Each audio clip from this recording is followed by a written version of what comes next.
તો હવે જે વ્યક્તિ જેણે વિધાનસભા વખતે આમ આદમી પાર્ટીમાં ઉમેદવારી કરી હતી તે જ વ્યક્તિનો આખો પરિવાર ભારતીય જનતા પાર્ટીમાં જોડાઈ ગયો છે। વલસાડમાં આ પ્રકારનો મામલો સામે આવ્યો છે કે જ્યાં આમ આદમી પાર્ટીમાંથી જે ધારાસભ્ય તરીકે ઉમેદવારી કરી હતી જે રાજુભાઈ મરચા તેમનો આખો પરિવાર જેમાં પતિ પત્ની તેમનો બાળક અને તેમના પુત્રવધુ એ ચારે જે છે તે ભારતીય જનતા પાર્ટીમાં જોડાઈ ગયા છે।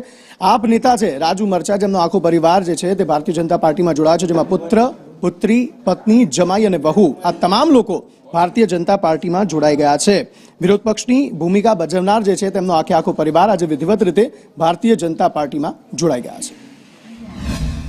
વલસાડ ભારતીય જનતા પાર્ટી માટે એક મોટો દિવસ છે, કારણ કે કોંગ્રેસ પાર્ટીના હોય કે આમ આદમી પાર્ટીના હોય કે અપક્ષના પૂરા સક્ષમ કાર્યકર્તા એ ભારતીય જનતા પાર્ટીની વિચારથી અને જે નરેન્દ્ર મોદી સાહેબ આપણા દેશ અને ગુજરાતમાં જે કામ કરી રહ્યા છે એનાથી પ્રભાવિત થઈને દરેક પૂરા વલસાડથી સક્ષમ ઉમેદવારો સક્ષમ લોકો ભારતીય જનતા પાર્ટીમાં આજે જોડાયા છે।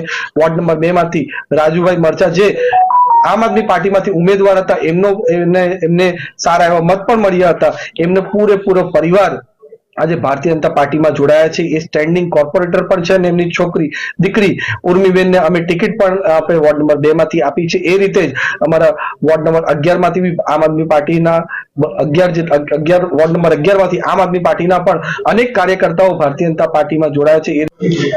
માનનીય શ્રી નરેન્દ્રભાઈ મોદી સાહેબ અને વલસાડના સાંસદ દિયાંગ ધવલભાઈ પટેલના માર્ગદર્શન હેઠળ અને એમની કાર્યપ્રણાલી જોઈને વિકાસના મંચે જે પાર્ટી ચડેલી છે એ જોઈને અમે પણ એમને જોઈને પ્રેરિત થઈને ભારતીય જનતા પાર્ટીમાં જોડાયા।